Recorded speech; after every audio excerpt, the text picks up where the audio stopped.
नमस्कार, सौदा आपका में आपका स्वागत है। और कमोडिटी मार्केट्स की बातचीत करूं उससे पहले देख लेते हैं सौदा आपका में आज क्या होगा आपके लिए खास। कमोडिटी बाजार की खुलते ही कमाई के टिप्स, जयप्रकाश गुप्ता और बीरेन वकील साहब जुड़ेंगे हमारे साथ, उनसे जानेंगे आज की top strategies. Hindustan construction company के चेयरमैन और managing director mister Ajit Gulabchand बताएंगे नए साल से क्या है उम्मीदें। इसके अलावा जोरदार कमाई का तत्काल ट्रेड आइडिया 10:10 के आसपास, और राकेश बंसल इस समय के हमारे गेस्ट होंगे, उनसे जानेंगे निफ्टी की दमदार स्ट्रैटेजी और साथ ही राकेश के आज के मार्केट्स के लिए टॉप स्टॉक ट्रेड्स। कौन से वो छोटे शेयर जो लगा रहे हैं ऊंची छलांग, यानी कि स्मॉल कैप रेडार रहेगा फोकस में। न्यूमरोलॉजिस्ट संजय बी जुमानी से जानेंगे नंबर्स के लिहाज से कैसा रहेगा साल 2017 और हमारे लिए किस तरह का आउटलुक या फोरकास्ट नजर आता है। वायदा बाजार पे फोकस होगा सुबह 10:30 पर। मितेश ठक्कर जुड़ेंगे, उनसे जानेंगे एफएनओ बाजार की स्ट्रैटेजी, और साथ साथ सुमित जैन जुड़ेंगे जो बेहतरीन ऑप्शन स्ट्रैटेजीज आपके लिए लेकर आएंगे। और इसके अलावा सुबह 11 बजे के आसपास जुड़ेंगे प्रकाश गाबा, उनसे लेंगे आपकी तमाम क्वेरीज पर फटाफट सलाह।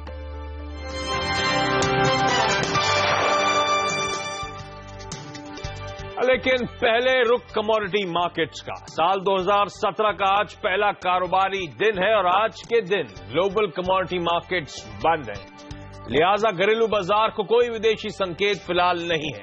लेकिन पिछले एक साल के दौरान सोने में करीब 8% की तेजी देखने को मिली है, जबकि पूरे साल के दौरान चांदी का दाम करीब 15% उछल गया है। नए साल में अमेरिका में ब्याज दरें और डॉलर की चाल से सोने और चांदी का भविष्य तय होगा। वैसे पिछले 3 साल में पहली बार सोने में सालाना पॉजिटिव रिटर्न्स मिले हैं। इस बीच कच्चा तेल पिछले एक साल के दौरान करीब 100% उछल चुका है और इस हफ्ते से ओपेक और नॉन ओपेक उत्पादन में कटौती शुरू कर देंगे। ऐसे में क्रूड की कीमतों पर इसका असर देखने को मिल सकता है, लेकिन बेस मेटल्स के लिए चीन की आर्थिक सेहत तो दुरुस्त होना जरूरी है। डॉलर के मुकाबले रुपया ऑलमोस्ट फ्लैटिश कामकाज करता हुआ। लेकिन चलिए, कमोडिटी मार्केट की शुरुआत होती हुई पहले कच्चा तेल आपकी स्क्रीन पर आएगा और आधे % के उछाल के साथ कामकाज की शुरुआत होती हुई। और ध्यान रखें 1 जनवरी यानी कि कल से ओपेक और नॉन ओपेक का जो प्रोडक्शन कट था 18 लाख बैरल्स का, वो लागू हो चुका है। शायद उसका फायदा मिलता हुआ इस समय कच्चे तेल को। और 2009 में हमने देखा था ब्रेंट में 78% का उछाल था। उसके बाद से अब 2016 सबसे बेहतरीन था ब्रेंट के लिहाज से, 52% के रिटर्न्स वहां पे मिले। सोना आपकी स्क्रीन पर आएगा। भारतीय बाजार में एकदम फ्लैटिश शुरुआत होती हुई 26,465 के लेवल्स के आसपास, 20 रुपए के आसपास के उछाल के साथ सोना इस समय कामकाज करता हुआ। 2 हफ्तों के हाई छुए थे सोने ने शुक्रवार के कारोबारी सत्र में, क्योंकि डॉलर वीक हो रहा है। डॉलर इंडेक्स ध्यान रखें 102.35 के लेवल्स के आसपास इस समय इंटरनेशनल मार्केट्स में काज करता हुआ।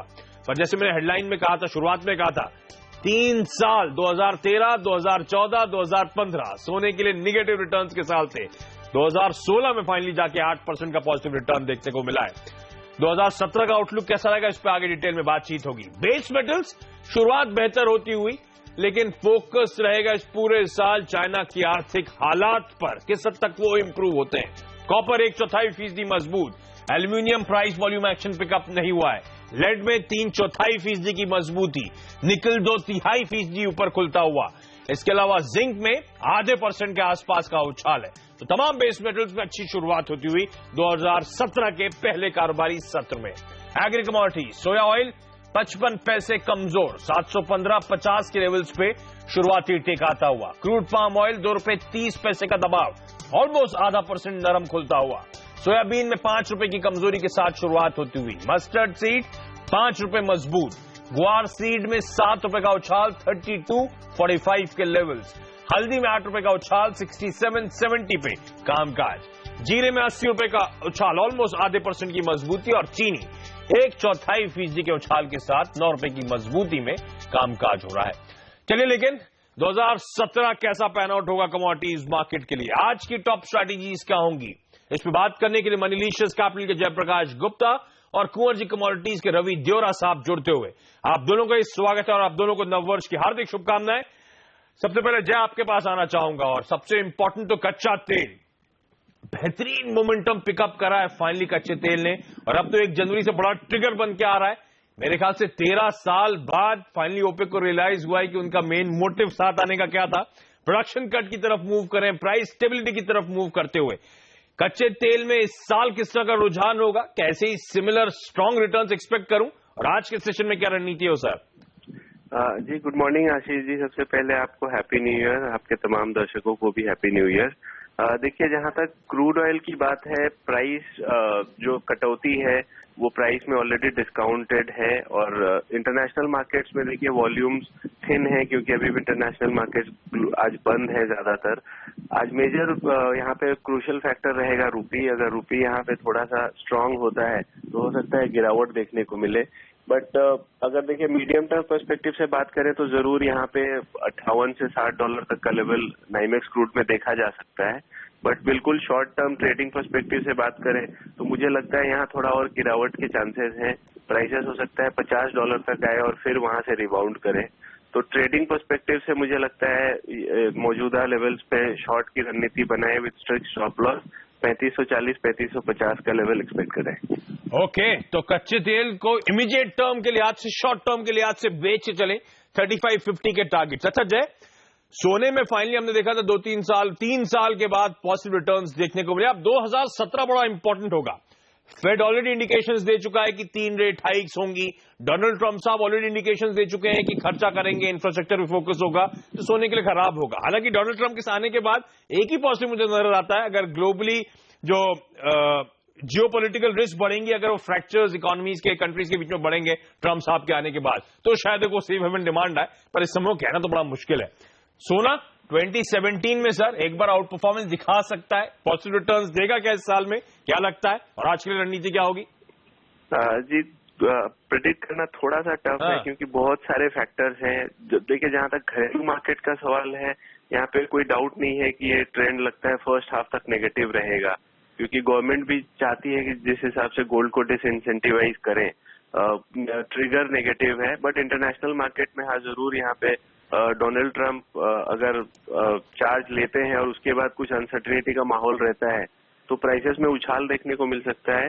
बट 2016 की तरह मुझे नहीं लगता है कि ये बहुत आउट परफॉर्मिंग ईयर रहेगा गोल्ड के लिए। रेंज की बात की जाए तो 1040 से $1300 मुझे लगता है यही रेंज रहना चाहिए। इसके ऊपर ब्रीच करना थोड़ा सा टफ है, क्योंकि ग्लोबल मार्केट स्पेशली यूएस में देखें तो जो ग्रोथ ट्रेजेक्टरी है वो काफी इम्प्रूव्ड है। चाइना से भी उम्मीद की जा रही है कि अब यहाँ पे इन्वेस्टमेंट डिमांड में बढ़ोतरी होगी, जिसके कारण हो सकता है थोड़ा सा डिमांड निकल के आए। लेकिन यूएस और इंडिया ये दो आउट प्ले कर सकते हैं और प्राइसेस में प्रेशर रह सकता है। ओके रवि, आज के लिए एग्री कमोडिटीज में कहां बेट करना है सर, क्या रणनीति सुझा रहे हैं Kunwar ji commodities? Good morning and happy new year Ashish ji. मुझे लग रहा है कि आज के दिन में जो भी रहेगी स्ट्रेटेजी, वो कॉटन कॉम्प्लेक्स पे ज्यादा भरोसा रखना चाहिए। आज के दिन में लग रहा है कि एक कपास में यहाँ से बाई का कॉल बन रहा है विद स्टॉप लॉस ऑफ 952। लग रहा है शॉर्ट टर्म के लिए 1000 तक के लेवल कपास में अप्रोच हो सकता है। इंट्राडे टारगेट इज 980, तो मेरा पहला कॉल कपास में रहेगा। सेकंड, मुझे गुआर सीड में यहाँ से तेजी दिख रही है। जिस हिसाब से अभी पोजीशन बनी है, सप्लाई भी थोड़े कंसर्न है ड्यू टू डिमोनेटाइजेशन। एक्सपोर्ट के ऑर्डर्स काफी इम्प्रूव हुए हैं, क्योंकि जिस हिसाब से कच्चे तेल में तेजी आई है तो गुआर सीड में भी एक तेजी की उम्मीद है। सेकंड, पॉजिटिविटी का कारण यह है कि पेंट इंडस्ट्री में सबसे ज्यादा गुआर सीड का इस्तेमाल होता है। तो जिस हिसाब से प्रधानमंत्री ने छोटे हाउस पे अपना फोकस बढ़ाया, इंडिया ने फोकस बढ़ाया, तो मुझे लग रहा है गुआर सीड अच्छा रहना चाहिए। यहाँ से 3320 के टारगेट के लिए यहाँ से बाई करना है, जिसका इंट्राडे स्टॉप लॉस रहेगा 3220। ओके, चलिए आप दोनों का बहुत बहुत धन्यवाद। तो कच्चा तेल और सोने में बेचने के मौके और कपास और गुआर सीड खरीदारी करके चले आज के कारोबारी सत्र के लिए। लेकिन चलिए, ये तो थी कमोडिटीज की बात, लेकिन 2016 में कई सारे स्टॉक्स ने आउट परफॉर्मेंस दिखाया, अच्छा खासा आउट परफॉर्मेंस दिखाया। उनमें से एक था हिंदुस्तान कंस्ट्रक्शन कंपनी। पूरे साल के मैं रिटर्न्स देख रहा था 55 से 60% के आसपास के, और बड़ा ट्रिगर बना था, आपको याद होगा अगस्त के एकदम फैग एंड में, सितंबर की शुरुआत में जो खबरें आई थी, उसके बाद इस स्टॉक ने जो चाल बदली, जो रीरेटिंग हुई है, गजब की रीरेटिंग थी। अगर वो साल के चार्ट्स आपकी स्क्रीन पर आ सकें। हिंदुस्तान कंस्ट्रक्शन कंपनी के चेयरमैन और managing director mister Ajit Gulabchand अब मेरे साथ जुड़ते हुए। गुलाबचंद साहब, बहुत बहुत धन्यवाद सीएनबीसी आवाज के लिए वक्त निकालने के लिए, और नववर्ष की आपको हार्दिक शुभकामनाएं सर। सबसे बड़ा ट्रिगर जो आपकी कंपनी के लिए था वो आर्बिट्रल अवार्ड्स की जो खबर आई थी 30 नवंबर को, मेरे ख्याल से लास्ट अनाउंसमेंट जो एचसीसी का था, तब आपने अनाउंसमेंट कराया कि अगले 4 से 6 हफ्तों में वो 2000 करोड़ रुपए के आसपास जो रकम है वो मिलने वाली है। क्या अपडेट है सर?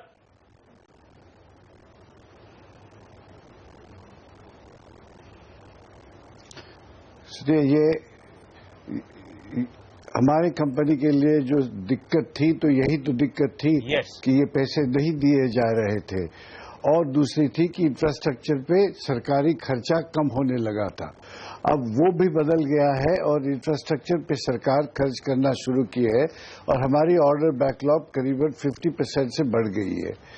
और दूसरी साइड पे जो ये हमने दरखास्त करते बैठे थे, फाइनली सरकार ने उसके ऊपर एक बड़ा अच्छा कदम उठाया और at least 75% of the claims that are awarded हमको उसका पैसा देने के लिए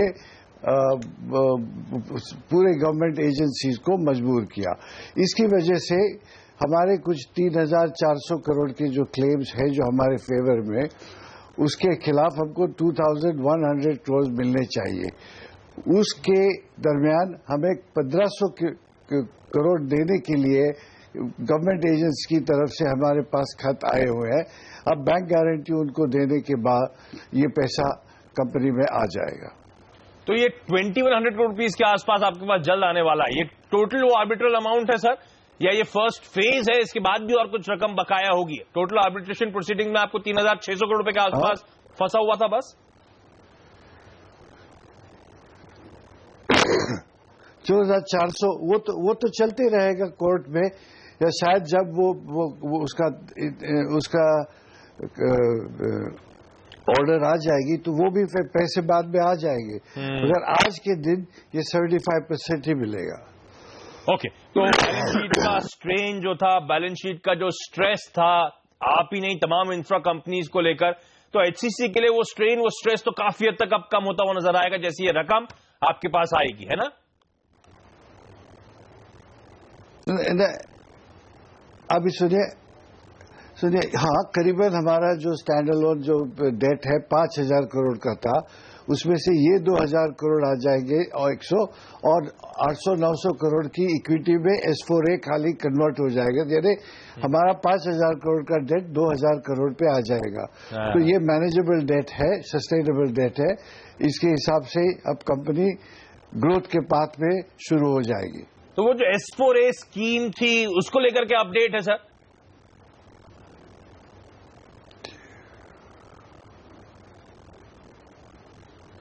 सुनाई नहीं दिया। वो S4A स्कीम को लेकर के अपडेट है? हेलो गुलाबचंद साहब, आपको मेरी आवाज आ रही है? सुनाई नहीं दे रहा भाई आपकी बात। ओह, मुझे लगता है कुछ तकनीकी दिक्कत अभी आ रही है। ओके, मैं आप क्योंकि डेट की बात छेड़ी थी, हम लोग की बातचीत हो रही थी, तो S4A स्कीम थी, उसको लेकर के अपडेट चल रहा है सर? मेरे ख्याल से 5 जनवरी को EGM भी होने वाली है ना?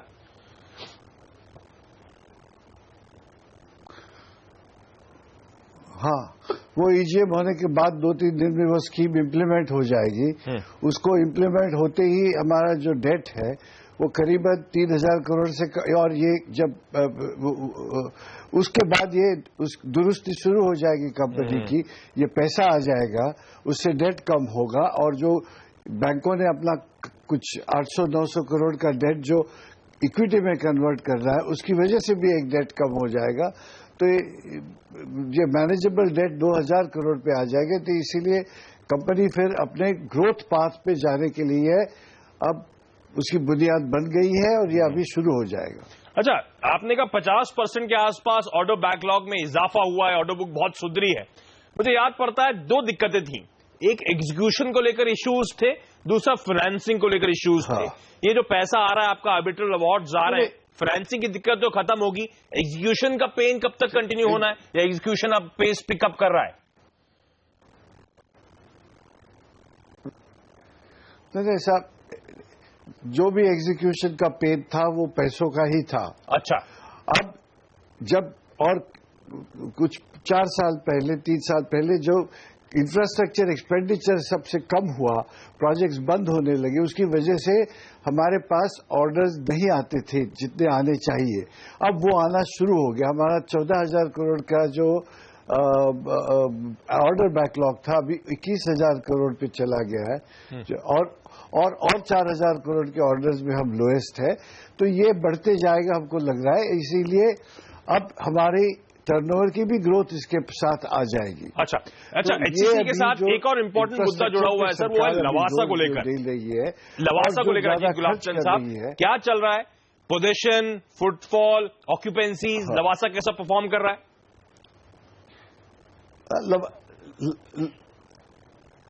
नहीं, वो तो सब हो रहा है, पर आज लवासा के भी एक नई बैंकिंग अरेंजमेंट होने जा रही है। हाँ। उसका भी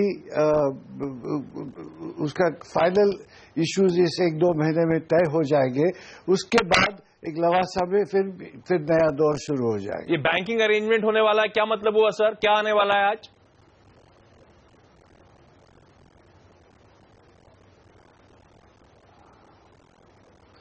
सुनाई नहीं दिया भैया। आप कह रहे थे लवासा में भी आज एक बैंकिंग अरेंजमेंट होने वाला है। किस तरह का बैंकिंग अरेंजमेंट होने वाला है? क्या अनाउंसमेंट आने वाला है सर? क्या कह रहे हैं आप? नहीं, उसका बैंकिंग मैं ज्यादा नहीं बता सकता अभी उसके बारे में, क्योंकि ये अंडरवे है। तो इसका जब हो जाएगा तो उसका भी नया दौर शुरू हो जाएगा। मेरे लिए दिक्कत की बात, लवासा अभी भी लॉसेस कर रहा है। लंबे अरसे से हम वेट कर रहे हैं, वो आईपीओ आएगा, वैल्यू अनलॉक हो पाएगी, पर कुछ खबर बड़ी नहीं है। रडार पे ही रहता है लवासा, कुछ मैच्योर हो नहीं रहा है, आउटलुक, कुछ आउटपुट आ नहीं रहा है। क्या चल रहा है सर लवासा का? आईपीओ आएगा, वैल्यू अनलॉकिंग होने वाली है कुछ? क्या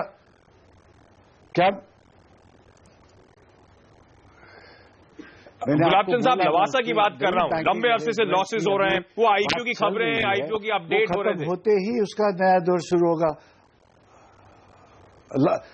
हाँ, ये तो और 20 साल का प्रोजेक्ट है, तो ये तो चलेगा ऐसे। हाँ,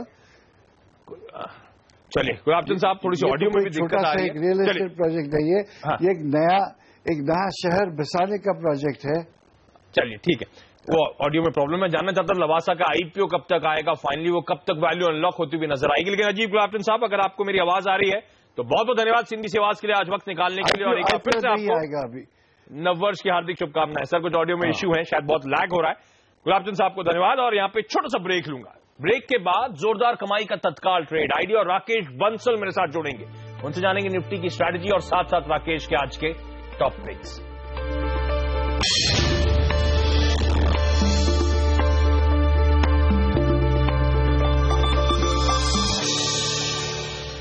ब्रेक के बाद आपका स्वागत है। रडार पे था हमारे एचसीसी अजीत गुलाब चंद साहब से मेरी बातचीत हो रही थी। वो स्टॉक आपकी स्क्रीन पर आएगा 3% ऊपर।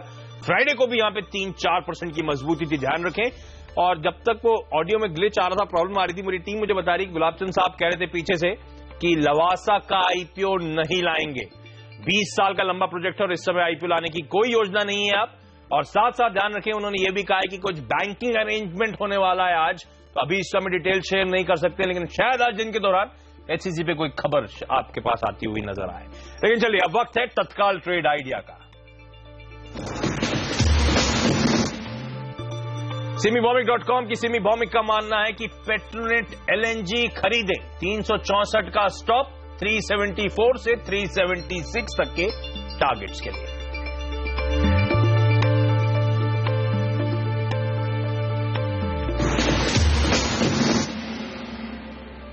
ब्रेक के बाद राकेश बंसल की निफ्टी स्ट्रैटेजी और उनके टॉप ट्रेडिंग आइडियाज।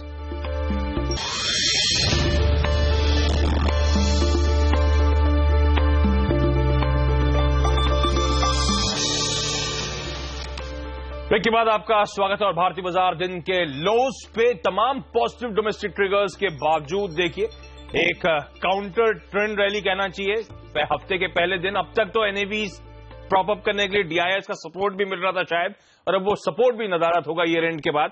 इसीलिए आप देख रहे हैं एफआईएस की तो वैसे भी सेलिंग का प्रेशर इंडियन मार्केट्स में लगातार कंटिन्यू होता हुआ। तो बाजार के लिए दिक्कत की बात, हफ्ते की शुरुआत, नए साल की शुरुआत कमजोर नोट पे हुई है। लेकिन चार्ट्स क्या कहती हैं? आरके ग्लोबल के वाइस प्रेसिडेंट राकेश बंसल मेरे साथ जुड़ते हुए। Rakesh ji good morning. और सॉरी थोड़ा सा वेट कराने के लिए सर आपको। निफ्टी की रीडिंग क्या कहती है सर? क्या करूं निफ्टी पर? Good morning Ashish ji. Ashish ji, Nifty की रीडिंग पॉजिटिव है। निफ्टी ने नीचे में 8022 के अराउंड एक अच्छा सपोर्ट बना रखा है। अगर ये गिरावट गहराती है और फर्दर डिक्लाइन देखने को मिलता है तो बाय ऑन डिक्लाइन की रणनीति अपनाना चाहिए। मुझे लगता है निफ्टी नीचे में 8022 के सपोर्ट को नहीं तोड़ेगा और चांसेस ऊपर में जो इमीडिएट रेजिस्टेंस है 8240 का, निफ्टी वहां तक रैली लेने का दमखम रखता है। ओके, तो बाय ऑन डिप्स का मार्केट है। आज सुबह भी जब मैं एक्सपर्ट से बातचीत करता बाजार खुलने से पहले तो वो भी यही बात पॉइंट आउट कर रहे थे। तो बाजार में अभी भी शायद स्ट्रेंथ होगी, गिरावट में खरीदारी करने के मौके ढूंढे। लेकिन राकेश जी, कुछ स्टॉक स्पेसिफिक आइडियाज हो, आज के टॉप पिक समझाइए। आशीष जी, पहला एक बाय कॉल रहेगा रिलायंस इंडस्ट्रीज पर। अगर आप देखें तो पिछले 4-5 सालों में रिलायंस ने परफॉर्म नहीं करा है और बड़े चार्ट्स पर स्टॉक काफी बुलिश लग रहा है। मुझे लगता है अंडर परफॉर्मेंस रिलायंस की लॉन्ग टर्म भी ओवर है और शॉर्ट टर्म के लिए स्पेशली फ्रॉम जनवरी सीरीज ये स्टॉक एक मेजर आउट परफॉर्मर साबित हो सकता है। रिलायंस को शॉर्ट टर्म के लिए बायर की राय रहेगी 1050 के स्टॉप लॉस के साथ 1120 के लक्ष्य के लिए। और दूसरा बाय कॉल रहेगा आशीष जी ऑयल इंडिया पर। एक नया 52 वीक हाई लगा है। स्टॉक का टेक्निकल स्ट्रक्चर काफी स्ट्रांग है। 437 का स्टॉप लॉस, 490 के लक्ष्य के लिए ऑयल इंडिया को बाय करना चाहिए। और लास्ट बाय कॉल रहेगा गेल पर। काफी बेहतरीन टेक्निकल स्ट्रक्चर है आशीष जी, एक बड़े ब्रेकआउट की तैयारी पर है स्टॉक। एक बार 440 के लेवल्स टूटेंगे तो काफी बड़ी तेजी देखने को मिलेगी। इन स्तरों पर स्टॉक को एक्यूमुलेट करना चाहिए। 418 का स्टॉप लॉस, 460 के लक्ष्य के लिए गेल पर एक बाय कॉल रहेगा। तो तीनों ऑयल एंड गैस के पिक्स हैं। Rakesh ji, oil and gas को लेकर बुलिश है? बिल्कुल आशीष जी, अगर आप देखिए post demonetisation oil and gas space बिल्कुल मार्केट में आउट परफॉर्म कर रहा है। ठीक है। और ये स्पेस टेक्निकल स्ट्रक्चर काफी स्ट्रांग है। मुझे लगता है यहां पर ओवरवेट होकर चलना चाहिए। बिल्कुल, और तीनों पिक्स वहां से आती हुई। तो निफ्टी गिरावट में खरीदारी करे, ऑयल एंड गैस स्पेस की तीनों पिक्स हैं। स्टॉक स्पेसिफिक रिलायंस इंडस्ट्रीज खरीदें 1120 के लक्ष्य के लिए और स्टैंडर्ड डिस्क्लोजर, क्योंकि रिलायंस की बात हुई है। जो चैनल आप देख रहे हैं इसका स्वामित्व प्रबंधन इसी कंपनी रिलायंस इंडस्ट्रीज के पास है। रिलायंस के अलावा ऑयल इंडिया और गेल दोनों में खरीदारी करने के मौके ढूंढे। ऑयल इंडिया में 490 का लक्ष्य और गेल में 460 के टारगेट्स के लिए। राकेश जी, आपका धन्यवाद। और यहां पे एक छोटा सा ब्रेक के बाद वायदा बाजार पे फोकस करेंगे। मेरी सहयोगी हर्षदा सावंत आएंगी और वायदा बाजार की टॉप स्ट्रैटेजी और आपकी क्वेरी सॉल्व करेंगी। मैं आपसे सुबह 11 बजे वापस मुलाकात करूंगा।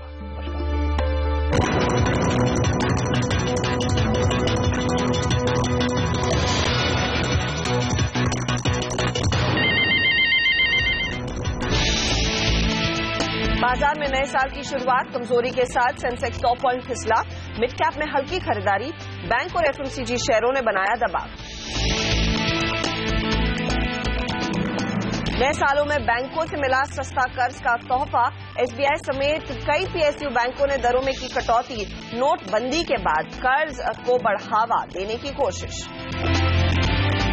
और नोटबंदी ने ऑटो कंपनियों की बिक्री पर लगाया ब्रेक। दिसंबर में मारुति आइशर मोटर्स की बिक्री घटी।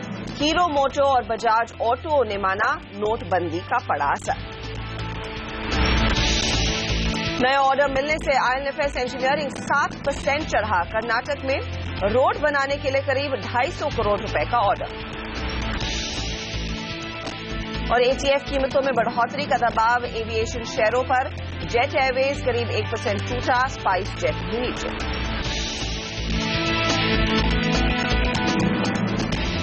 नमस्कार, मैं हूं हर्षदा सावंत और हमारी इस खास पेशकश में आप सभी का स्वागत है। ट्रेडर्स हॉटलाइन में आप हमें किसी भी समय अगले आधे घंटे में फोन कर सकते हैं अपने ट्रेड्स पर सलाह लेने के लिए। 1800-209-7890 हमारा हॉटलाइन नंबर है, या फिर आप हमें व्हाट्सएप के जरिए भी सवाल भेज सकते हैं 7045220000 पर।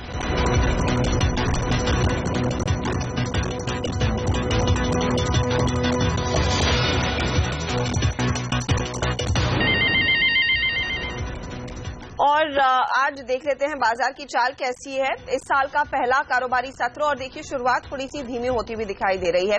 8158 के आसपास निफ्टी ट्रेड करता हुआ। हल्की सी नरमी है, ऐसा नहीं है कि बाजार में बहुत भयानक सेल ऑफ हो। हल्की सी मुनाफा वसूली का शिकार होता हुआ। सेंसेक्स भी आपके सामने 0.37% की गिरावट। मिड कैप इंडेक्स में अब करीब 40 अंकों का इजाफा बनता हुआ दिखाई दे रहा है। लेकिन बैंकिंग काउंटर थोड़े से एक्शन में जरूर रहेंगे आगे। एंटिसिपेशन यही है कि जो रेट कट हुआ है खासतौर से पीएसयू बैंकों की ओर से, वो थोड़ा सा डिमांड बढ़ाएगा, क्रेडिट ऑफटेक बढ़ती हुई दिखाई देगी। लेकिन आज देखिए शुरुआत तो ठीक रही एसबीआई, पीएनबी जैसे काउंटर्स की, हालांकि उन लेवल्स पर कुछ मुनाफा वसूली का शिकार ये पूरा सेक्टर बना है। वायदे बाजार की पोजीशंस देख लेते हैं। 8,200 का कॉल एक्टिव है। याद होगा आपको फ्राइडे के सत्र में हमने इसे काफी एक्शन में देखा था, तो 8200 के कॉल में करीब 45 लाख शेयरों का एडिशन होता हुआ साफ दिखाई दे रहा है। वहीं 8,000 का पुट हम देख रहे हैं करीब 57 से 58 लाख शेयरों का एडिशन। तो ये एक रेंज बन गई है 200 पॉइंट की। लेकिन कैसे पढ़ना चाहिए और किस तरह की स्ट्रैटेजी आप बनाएं, इस पर पहले एक कॉल लेंगे। और साथ ही मोस्ट अवेटेड जो रहता है कि हर साल की शुरुआत में आप चाहते हैं ये जानना कि 2017 का साल या फिर कोई भी नया साल कैसा निकलेगा। इस पर हमारे साथ है जाने माने न्यूमरोलॉजिस्ट संजय जुमानी भी। लेकिन पहले निफ्टी पर एक कॉल ले लेते हैं और फिर जुमानी जी के पास में जाऊंगी। बताइए सुमित, आपको क्या लग रहा है, जो 8200 के कॉल में एक्शन फ्राइडे से ही बनता हुआ दिखाई दिया, जो आज भी एग्जिस्ट करता है, आज हल्की सी नरमी में खरीदारी पर फोकस है या फिर मुनाफा वसूली के बारे में ही सोच रहे हैं आप? जी गुड मॉर्निंग हर्षदा जी। जैसे कि आपने कहा थोड़े समय पहले की एक रेंज काफी सीमित दायरा है 8,000 और 8,200 का जो ओपन इंटरेस्ट का बिल्डअप है, उस हिसाब से अगर आप देखें जाए तो दिसंबर के स्टार्ट ऑफ द एक्सपायरी में भी 8,000 पर काफी अच्छी राइटिंग हुई थी। तो यहां पर मैं समझता हूं कि यहां से एक लॉन्ग ट्रेड बनाया जा सकता है निफ्टी में, और यहां से करीब 8280 तक के टारगेट के लिए जो ट्रेडर है या इन्वेस्टर है वो निफ्टी बाय कर सकते हैं और इसमें स्टॉप लॉस रख सकते हैं 8130 के नीचे। मैं काफी एक टाइट स्टॉप लॉस रख करके बाय करने की सलाह दूंगा यहां पर।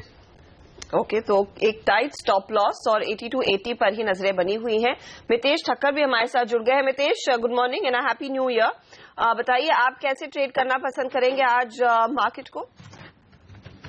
देखिए, अगर मैं इंडाइसेस की बात करूं तो थोड़ा सा एक बाय ऑन डिप्स का स्ट्रैटेजी मेरे ख्याल से बेटर रहेगा। निफ्टी पिछले कुछ दिनों से एक अपवर्ड ड्रिफ्ट में जा रहा है और 8220 से 8260 के आसपास के टारगेट्स होंगे और वहां पर काफी इंपॉर्टेंट सप्लाई जोन्स हैं। अगर आप अभी बाय करना चाहते हैं तो अराउंड 8140 8130 के आसपास बाय करें। 8110 का बहुत इंपॉर्टेंट सपोर्ट है, तो उसके 5-7 पॉइंट नीचे स्टॉप लॉस लगाएं और 8220 के टारगेट्स देखें। ओके, तो इधर वेज हमारे जानकार कह रहे हैं कि ये जो डिप है उसका फायदा उठाया जाए। 8225 पर नजरें बनी हुई हैं मितेश की। 8280 की बात यहाँ पर सुमित कर रहे हैं। तो मोमेंटम की उम्मीद जरूर है, लेकिन एक नया साल शुरू हो चुका है 2017। ये कैसा रहेगा ये हम सब जानना चाहते हैं, खासकर क्योंकि 2016 में बाजार ने झटके दिए। कई ऐसे इवेंट्स थे जिससे बाजार या फिर ग्लोबल इकोनॉमीज पर भी असर पड़ा। ब्रेक्सिट हो, ट्रंप का सामने आना, डीमोनेटाइजेशन भारत के लिए एक बड़ा खतरा भी था कि वहां पर थोड़ी सी ग्रोथ रेट कम होती हुई दिखाई देगी। लेकिन क्या इस सब से 2017 हमको एक फायदा दिलाएगा? कैसा रहेगा ये साल? हमारे साथ जुड़ गए हैं जाने माने astro numerologist Sanjay बीजमानी। Sanjay ji, happy new year. बताइए, 2016 ने काफी अप्स एंड डाउन्स दिखाए हैं, काफी झटके लगे हैं ग्लोबली। बताइए 2017 से क्या उम्मीद है? कितना ये पॉजिटिव साल रहेगा या फिर उतना ही कश्मकश जारी रहेगी जितनी 2016 में थी? I have good news and I have not so good news. As long as it's not bad news, it's good, sir. I like to use this as a positive way. जी। और एक नंबर का साल है। Positive बात यह है कि एक नंबर सूर्य का है, 2017 ऐड करने से 10 नंबर आता है। And sun, as we all know, gives light and life, and sun stands for leadership. सूर्य के गवर्न बहुत से लोग हैं जो वर्ल्ड को भी लीड कर रहे हैं और इंडिया को भी कर रहे हैं। The richest man in the universe Carlos Slim Helo is born on 28 January. तो अगर आप 1, 10, 19 या 28 तारीख के हैं, आप नंबर 1 के हो जाते हैं। लियो सनसाइन का रूलर नंबर 1 है, Obama is Leo. Again sir Carlos overtook Bill Gates जो 28 अक्टूबर बॉर्न थे, again a number 1। Back home Mukesh Ambani ji is a number 1, 19th of April. Ratan Tata is a number 1, 28th of December. And Dilip Sanghvi who momentarily overtook Mukesh Ambani Sun Pharma यानी सन यानी सूरज की company के name वाले, he is also number 1 जिनका नाम number 1 पे ऐड होता है। लता मंगेशकर नाइटिंगेल हो इन म्यूजिक, या Shiamak Davar as a dance instructor, Sanjeev Kapoor as a chef, तो यूजुअली लीड करते हैं आगे से नंबर 1 के लोग। It stands for leadership. Sun is the creative the force that gives light and life and energy. तो स्टार्ट अच्छा होगा. It is the beginning of the year of the number game. 1 number यानी कि new life, a new start. लेकिन 10 number में 2 आंकड़े हैं. एक है नंबर 1 सूर्य और जो है हीरो, और दूसरा है 0. Okay. So this indicates rise and fall. 10 number एक इनकंसिस्टेंट फॉर्म है 1 नंबर का. और न्यूमरोलॉजी में इसका मतलब है a man's person's name will be known for good और evil and indicating rise and fall. जैसे रशियन रूले गेम है व्हील ऑफ फॉर्च्यून. कब बॉल ऑड पे गिरता है, कब इवन, कब रेड पे, कब ब्लैक. तो बताइए 2017 में चांसेस क्या है? ये 1 की जो ताकत है वो भारी पड़ेगी उस 0 पर, या फिर आपको लग रहा है उतार चढ़ाव के लिए तैयार रहना चाहिए? उतार चढ़ाव के लिए बिल्कुल तैयार रहना चाहिए. आप मुझसे आर्ग्यू कर सकते हैं कि फुटबॉल ग्रेट्स जैसे कि मैराडोना, पेले. मैं उसी पे आने वाली थी. सचिन तेंदुलकर का भी नंबर 10 था और उनका करियर हम सबने देखा है. यस, लेकिन रिसेंटली आपने एक आर्टिकल मिस किया होगा पेपर में जहां बताया गया कि recent crop of footballers wearing Jersey number 10 have failed miserably. और आपको मैराडोना, पेले, जिडाने, बैगियो जैसे नाम याद है, सचिन जैसे नाम याद है, लेकिन कुछ नाम मुझे याद नहीं है जो मुझे पढ़ के बताने होंगे. 10 नंबर की जर्सी पहन के they fail to live up to expectation. And they are amongst John Carew, Hugo Viana, Jo Reyes, William Gallas and so many other names जो आई एम श्योर आपके व्यूअर्स ने भी सुना नहीं होगा. And they did not do well at all. They took a good start लेकिन they flopped. ठीक है, ये तो नंबर 10 का खेल हुआ, क्योंकि मुझे याद है पिछले साल आपने कहा था 2016 एड्स अप टू 9 और मंगल काफी हॉट है. सन उस लिहाज से भी काफी गर्म रहेगा. लेकिन मार्केट के लिहाज से और खासतौर से भारतीय इकोनॉमी के लिहाज से ये 10 नंबर का खेल कैसा रहेगा? अनफॉर्चुनेटली 15 अगस्त के बाद हम अपने 71st ईयर ऑफ इंडिपेंडेंस में जा रहे हैं. तो 10 साल पहले जब 62nd ईयर ऑफ इंडिपेंडेंस में थे तब 26/11 हो गया था. इन 62nd ईयर मालेगांव ब्लास्ट हुआ था 8 सितंबर में. And I hope I am wrong, लेकिन 71st ईयर से 8 नंबर सैटर्न आता है, या Shani the very strict lord of trials and judgment. पहले सर्कल्स में भगाते हैं शनि, बाद में रिजल्ट देते हैं. तो it is going to be a tough year. आपको याद होगा मोदी साहब ने बॉम्बे 8 तारीख को गिराया था, 8 नवंबर को 8 बजे. एंड स्वेरिंग इन सेरेमनी भी उनका 26 को हुआ था. Is born on 17th. And 8 number ज्यादा करके चूज करते हैं. लेकिन 8 नंबर चूज करने के लिए हिम्मत चाहिए, क्योंकि आप शनि को न्योता देते हो. यानी कि it is like taking a sati test. काम पे जाने से पहले पुलिस स्टेशन में जाके हाजिरी देना होता है. लेकिन 71st ईयर के बाद इंडिया जाएगी अपने 72nd ईयर में. मैं बात कर रहा हूं 2018 में. 9 नंबर का ईयर होगा. मार्स जो कंपैटिबल है इंडिया के नंबर से. India is 3, Bharat is 6, 3, 6 and 9 are 1 family of numbers. तो एक साल हम लोगों को इम्तिहान देने के लिए तैयार रहना चाहिए. तो ये 2017 का साल इम्तिहानों वाला साल रहेगा? Yes, it will be difficult. It can take a person to heights also. जैसे मैंने कहा, सूर्य ऊपर लेके जा सकता है, sun hero, and it can come down. ठीक है. So highs and lows. तो हमारे जो दर्शक हैं वो यही समझना चाहते हैं फिर पैसा बनेगा कहां पर, क्योंकि इक्विटी मार्केट्स में हमने देखा है पिछला पूरे साल में काफी उतार चढ़ाव देखने को मिला है. उसकी कुछ गिनती है, क्योंकि 8,000 और 8,200 एट द मोस्ट 8,400 यही घेरे में हम फंसे हैं. क्या उससे पार निकल पाएंगे? देखिए, लास्ट ईयर मैंने कहा था 9 नंबर के लोग अच्छा करेंगे. 9 नंबर का साल था. सलमान खान नंबर 9 के हैं और 51st ईयर में 369 इज 1 फैमिली. लेकिन 9,000 पर तो बाजार पहुंचा नहीं पहुंचा. लेकिन इंडिया के लिए it was not bad, it was not great. But Modi ji 67th year में थे in his birthday. But 67 is 4 and 4 and 8 usually don't go together. तो माई पॉइंट इज ये साल 1 नंबर का ईयर है. लास्ट ईयर मैंने कहा red colour, Mangal is the colour. ये साल सूर्य के कलर्स अच्छे हैं व्यूअर्स को, yellow, brown, gold and orange. And gold से याद आया सोना. This is where a person can invest. अभी 27,000 के आसपास है सोना. और मुझे उम्मीद है कि if you buy gold and keep it till the end of the year, कम से कम 15 से 20% आपको डेफिनेटली छूटेगा. मुंबई इंडियंस के ओनर्स हमारे क्लाइंट्स है. Mukesh Ambani ji, he is a number 1. Nita Ambani ji is a number 1. इसीलिए मुंबई इंडियंस के जर्सी में हम लोगों ने गोल्ड ऐड किया था. 4 साल they were at the bottom of IPL. अगले 4 साल में 2 ट्रॉफी उठाए उन्होंने गोल्ड ऐड करने पर. तो सबको सोना ज्यादा पहनना चाहिए इस साल? यस, सोने के कलर पहनो अगर सोना नहीं पहन सको. ठीक है. और चांदी? चांदी I doubt if it will do as well, but gold is where I can put my money on. Okay. और कच्चे तेल पर कोई नंबर गेम है? No, I wouldn't say that would be very consistent either. Again, that would be a little up and a little down. Okay. I have never used these words. मैंने आज तक कभी भी बताया अच्छा है या बुरा है. हाँ, लेकिन हमेशा कॉल हमेशा क्लियर रहा है. या लेकिन हमेशा सफेद और काला नहीं होता है. कभी कभी ग्रे भी होता है. ग्रे एरियाज भी हैं. And this is a grey year according to numerology. अब तो फिर ऐसे में, क्योंकि आप कह रहे हैं नंबर 1 जिसका भी नंबर हो उनके लिए अच्छा साल रहेगा, अब मेरी डेट ऑफ बर्थ 19th है, सो आई एड दैट अप टू 9 + 1 10। तो ये साल अच्छा होगा कि 10 देखें? 1 देखेंगे हम, और ये साल अच्छा होगा 1 नंबर के लोगों के लिए जो 1, 10, 19 से 28 तारीख के बॉर्न है। 2 नंबर यानी कि चंद्र का नंबर है मून, 2, 11, 20th या 29th। नेक्स्ट ईयर जो है 2018 होगा 9 नंबर, तो टेम्परेचर भी कूल होगा क्योंकि 2 नंबर मून का नंबर है।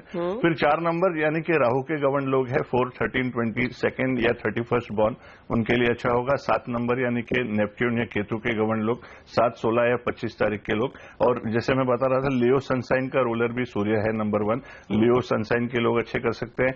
टॉरियस are govern by number 2 also moon. Cancerian यानी कि कर्क राशि के लोग भी नंबर 2 के गवर्न होते हैं, तो ये ज़ोडिएक और ये नंबर के लोग शाइन कर सकते हैं। एंड नंबर 1 में ऋतिक रोशन आते हैं, मेरे क्लाइंट जो 10 जनवरी बॉर्न है। इनकी पहली फिल्म कहो ना प्यार है में 2A हम लोगों ने लगाए थे, तो काबिल से अपनी काबिलियत दोबारा प्रूव करेंगे। आई am sure he will do well. फिर शाहरुख खान नंबर 2 के हैं, 1, 2, 4, 7 में से हैं, and he will do well with Raees, क्योंकि Shahrukh is govern by 2 of the best numbers for the industry. पहला नंबर 2 है मून का। Moon is the creative romantic planet. बहुत सारे गाने बॉलीवुड में मून के ऊपर बनाए। पहला सुपरस्टार राजेश खन्ना नंबर 2 के थे, अमिताभ बच्चन, दिलीप कुमार, नजीरुद्दीन शाह, जुबली स्टार राजेंद्र कुमार। तो best number for the industry is 2 moon and 6 Venus. इनका नाम 6 मुझे याद है आपने चर्चा की शुरुआत में कहा रतन टाटा इज ऑल्सो नंबर 1, तो ये साइरस मिस्त्री और रतन टाटा की झगड़े में रतन टाटा विजेता निकल कर आ सकते हैं। यस, क्योंकि साइरस मिस्त्री अगेन अपने 49th ईयर में है, 4 नंबर के साल में, राहु वाले साल में, तो रतन टाटा का पल्ला बिल्कुल भारी है। ओके सुमित, क्योंकि आप बैठे हुए हैं, आपका नंबर भी बता दीजिए, तो फटाफट बताएंगे कि आपके लिए साथ कैसा रहेगा। मेरा नंबर 8 है। 8 नंबर के जो लोग हैं, शनि के गवर्न लोग, स्टॉक मार्केट्स में अगर जाना है आपको तो it should not be shortcut, क्योंकि Shani does not like shortcut. इसीलिए 2015 में जब मार्केट उठ रहा था, मैंने आपके चैनल में आके कहा it might take a fall, और 25% शेव ऑफ हो गया। तो Shani does not like shortcut. Hard work and patience is what Shani is about, which Sumit is very good at, I am very sure. लेकिन आखिर में जुमानी जी, क्योंकि आपने कहा कि उतार चढ़ाव वाला साल रहने वाला है, इस वॉलिटिलिटी में आपको क्या लग रहा है मार्केट में at the end of the year hopefully कुछ पॉजिटिव्स पर ज्यादा ध्यान होगा? Yes, I can say that, and it will not be a bad year. Okay. It will be a grey year, यानी कि it can not be destructive, but it is likely to see lot of inconsistency. तो Sumit, okay, उस लिहाज से शायद traders को ज्यादा action देखने को मिलेगा। यस एग्जैक्टली, ट्रेडर्स को ज्यादा एक्शन देखने को मिलेगा। जो अगर आप मुझे डेरिवेटिव्स के पर्सपेक्टिव से पूछे तो जो एक सीमित दायरा है फिलहाल, एक जिस तरह जो साइड पर ब्रेकआउट आएगा मार्केट का, उस तरफ मार्केट एक बार थोड़ा ट्रेंड करेगा और फिर वापस कूल ऑफ होगा, तो ट्रेडर्स के लिए काफी अपॉर्चुनिटीज हो सकती है। ओके, तो ये ट्रेडर्स के लिए एक एक्टिव मार्केट डेफिनेटली रहेगा। ये सुमित नहीं, संजय भी, जुमानी भी नंबर्स देखकर कह रहे हैं कुछ ग्रे एरियाज रहेंगी, तो उस उतार चढ़ाव का फायदा उठाना है। Thank you sir, and all the very best for 2017। हम इसी के साथ लेंगे एक छोटा सा ब्रेक, लेकिन आपको आगे बताएंगे कि क्या रणनीति आपकी होनी चाहिए आज के ट्रेड के लिए, कोई ऑप्शन स्ट्रैटेजी, कौन से स्टॉक्स पर ज्यादा जोर दिया जाए, ये सब आगे।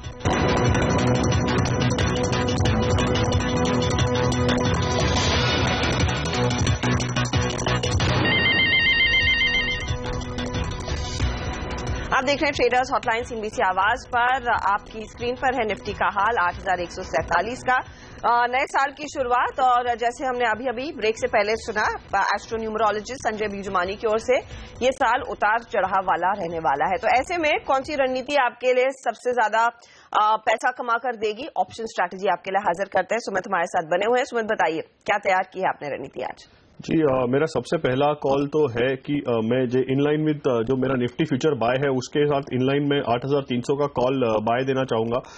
इसके लिए मेरा टारगेट रहेगा 110 का, और इसमें मैं स्टॉप लॉस रखना चाहूंगा एक 37 रुपीज के नीचे।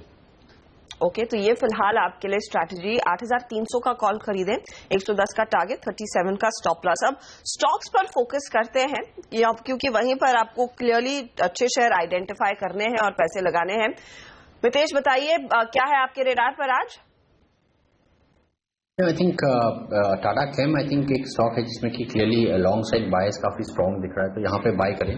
500 के नीचे का स्टॉप लॉस लगाएं, 540 के टारगेट्स देखें। और सेल साइड में ऑटो नंबर्स आ रहे हैं, साथ में Bajaj auto I think technically काफी वीक हुआ है, आज स्ट्रॉन्ग इंटरडे सेल सिग्नल दिया है स्टॉक ने, तो यहाँ पे आप सेल करें। 2605 का स्टॉप लॉस लगाएं और करीबन 2530 के टारगेट्स देखें। ओके, तो बजाज ऑटो वैसे भी नंबर्स जो आए हैं उससे निराश होकर बाजार आज इसको डंप कर रहा है, 2% की गिरावट है, तो शॉर्ट करें। 2530 का टारगेट यहां पर दे रहे हैं मितेश, और टाटा केमिकल्स में मौका खरीदारी का। सुमित, कौन से शेयर आपके रेडार पर है? जी मेरा पहला ट्रेडिंग पिक तो है रिलायंस इंडस्ट्रीज लिमिटेड। ये स्टॉक काफी अच्छा परफॉर्म कर रहा है। इनफैक्ट पिछले 6 महीने से देखा जाए तो एक निफ्टी को काफी अच्छी तरह से आउट परफॉर्म कर रहा है ये स्टॉक, और यहां पर मैं रिलायंस इंडस्ट्रीज के लिए बाय देना चाहूंगा। मेरा स्टॉप लॉस रहेगा 1073 के नीचे, और इस ट्रेड के लिए मेरा टारगेट रहेगा एक 1109। ओके, तो RIL में हम देख रहे हैं तेजी की पोजीशन 1109 का टारगेट यहां पर सुमित दे रहे हैं, और साथ ही साथ मैं आपको ये डिस्क्लोजर दे दूं कि जो आप चैनल देख रहे हैं CNBC आवाज, ये TV 18 ब्रॉडकास्ट और नेटवर्क 18 का हिस्सा है, और दोनों कंपनियों का स्वामित्व और प्रबंधन रिलायंस इंडस्ट्रीज के हाथ में ही है। हम लेंगे एक छोटा सा ब्रेक, आगे कुछ सवालों के जवाब देंगे।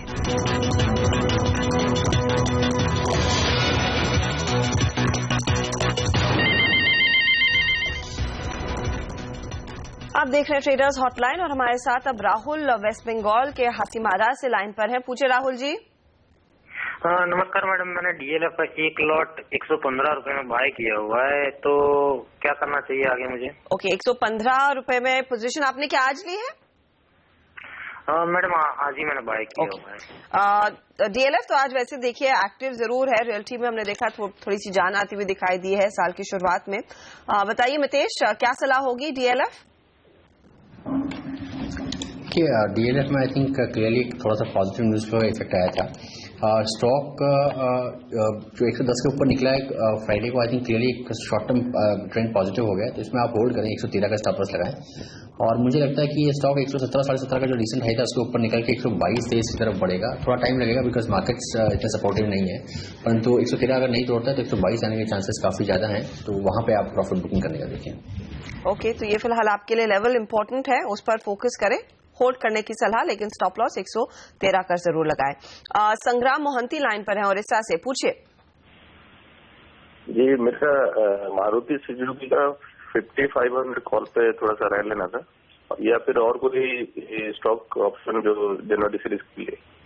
ओके, जैन सीरीज के लिए बताइए। मारुति इन्होंने आइडेंटिफाई किया तो है स्टॉक में, मुझे याद है पिछले सत्र में कुछ एक्शन सुमित बनता हुआ दिखाई दिया था। आज नंबर्स की वजह से शायद थोड़ा सा फंसेगा, लेकिन एक्सपेक्टेड नंबर्स थे कि दिसंबर का महीना इतना कुछ खास नहीं है। क्या सलाह होगी? 5500 का कॉल लेना चाहिए इनको? जी 5500 का कॉल अभी एक 65-66 के आसपास ट्रेड करता नजर आ रहा है। ये जरूर इस कॉल में पोजीशन बना सकते हैं, और यहां पर एक स्ट्रिक्ट स्टॉप लॉस रखे 42 के नीचे, ताकि अगर ये 42 के नीचे कॉल ट्रेड करता है तो ये जरूर एग्जिट हो जाए। यहां पर अगर ये स्टॉक एक छोटा सा माइनर रेजिस्टेंस है अराउंड 5360 5380 के आसपास, अगर ये यहां से ये रेजिस्टेंस पार करता है तो यहाँ पे एक करीब 70 से 80 रुपए की रैली देखने को मिलेगी, जहां पर ये कॉल का रेट करीब 85 रुपीज तक जा सकता है। ओके, तो ये फिलहाल आपके लिए पोजीशन, ये स्ट्रैटेजी है, उस पर आप फोकस कर सकते हैं, ध्यान दे सकते हैं। अगला सवाल राजीव का है दिल्ली से। नमस्कार राजीव, बताइए। Good morning ma'am. Good morning sir. और मैम आप सभी को मेरी तरफ से नए साल की शुभकामनाएं मैम। शुक्रिया, और आपको भी। हम उम्मीद करते हैं कि आपके लिए एक प्रॉफिटेबल साल हो। बताइए आपने क्या पोजीशन ली है? मैम मैंने DHFL का 260 का कॉल बाय किया है जी, 6 रुपए पे। 6 रुपए पर, ठीक है। आज दीवान हाउसिंग में एक्शन तो है, स्टॉक देखिए थोड़ा सा हरकत में है, लेकिन इनके का जो कॉल है उसका प्राइस 4.65 के आसपास ट्रेड करता हुआ। LIC हाउसिंग सब में एक्शन देखने को मिल रहा है। DHFL अब थोड़ी सी मुनाफा वसूली का शिकार बनता हुआ। बताइए क्या सलाह होगी यहाँ पर सुमित आगे? जी DHFL में एक देखा जाए कि एक 250 का जो स्ट्राइक है उसके कॉल पर करीब 5.5 लाख शेयर का ओपन इंटरेस्ट खड़ा है, जो कि एक बड़ा रेजिस्टेंस है। तो इन्हें मैं ये सलाह दूंगा कि ये कॉल से एग्जिट हो जाएं, और अगर इन्हें तेजी करनी है तो 250 के कॉल में पोजीशन बनाएं, जो फिलहाल करीब 7 रुपए 50 पैसे 7 रुपए 80 पैसे के आसपास चल रहा है, और उसमें 5.5 रुपए का एक स्टॉप लॉस लगा करके होल्ड करें। ओके, तो 250 के कॉल में आपने पोजीशन आपने लेनी है तो उसमें शिफ्ट कीजिए। साथ ही LIC हाउसिंग फाइनेंस पर आपकी क्या राय बन रही है इस समय, क्योंकि मैक्सिमम ओपन इंटरेस्ट एडिशन यहां पर होता हुआ करीब 23% तक का, काफी एक्टिव है काउंटर, क्या यहां पर पोजीशन लेनी चाहिए? जी फिलहाल तो मैं ये सजेस्ट करूंगा कि LIC हाउसिंग फाइनेंस में अगर पोजीशन बनानी हो तो एक 510 का जो पुट है जो एक 11 रुपए 50 पैसे के आसपास बाई किया जा सकता है और इसमें आप एक स्टॉप लॉस लगा सकते हैं 8 रुपए के नीचे और इसका टारगेट रख सकते हैं करीब 15 रुपए के आसपास। ओके, तो ये फिलहाल आपके लिए सलाह। हाउसिंग फाइनेंस कंपनियों में इस समय हम देख रहे हैं प्रेशर बढ़ता हुआ दिखाई जरूर दे रहा है। इसी के साथ सुमित और मितेश, बहुत बहुत शुक्रिया हमारे लिए समय निकालकर अपनी राय देने के लिए आज के ट्रेड पर। हम लेंगे एक छोटा सा ब्रेक, लेकिन ब्रेक के बाद हमारे साथ आशीष वर्मा एक बार फिर जुड़ेंगे और आपके सारे सवालों पर फटाफट अंदाज में सलाह भी लेंगे प्रकाश गाबा से।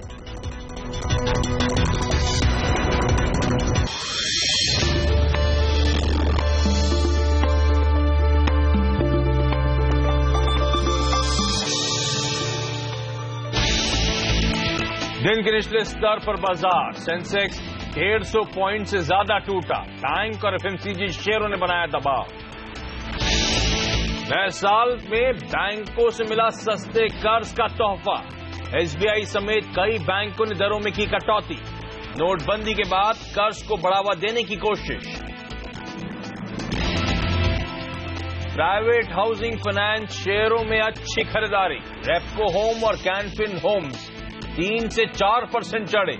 सस्ते घरों को बढ़ावा देने पर फोकस से होगा फायदा। नोटबंदी ने ऑटो कंपनियों की बिक्री पर लगाया ब्रेक। दिसंबर में मारुति आयशर मोटर्स की बिक्री घटी। हीरो मोटो और बजाज ऑटो ने माना नोटबंदी का पड़ा असर।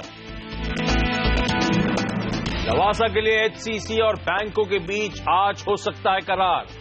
CNBC आवाज के साथ एक्सक्लूसिव बातचीत में HCC चेयरमैन अजीत गुलाबचंद ने कहा नहीं आएगा लवासा का IPO। नया ऑर्डर मिलने से IL&FS इंजीनियरिंग 5% चढ़ा। कर्नाटक में रोड बनाने के लिए करीब 250 करोड़ रुपए का ऑर्डर।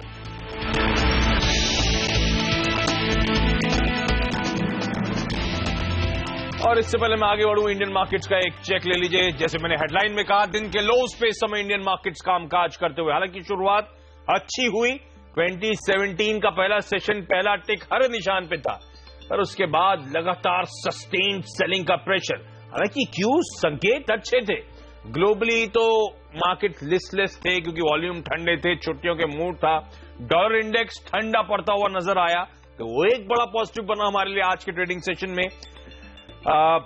लेकिन बीच में आपको याद होगा 31 दिसंबर की देर शाम 7:30 बजे PM साहब के जो बयान आए, सबसे बड़ा पॉजिटिव तो यह था कि उसमें कोई निगेटिव नहीं था और काफी हद तक farm, rural, lower income, middle class को बढ़ावा देने के लिए, कंजम्पशन को बूस्ट करने के लिए तमाम ऐलान आए, तो वो बाजार के लिए पॉजिटिव थे। उसके बाद SBI ने लीड करा, 90 बेसिस पॉइंट्स का दरों में कटौती का अनाउंसमेंट। उसके बाद तमाम सरकारी बैंक की तरफ से अनाउंसमेंट आते हुए नजर आए, तो कंजम्पशन थीम को शायद बढ़ावा मिलना चाहिए था, लेकिन फिर भी बाजार सस्टेन नहीं हुए। एक काउंटर ट्रेंड रैली कहना चाहिए आपकी स्क्रीन पे प्ले आउट होती हुई।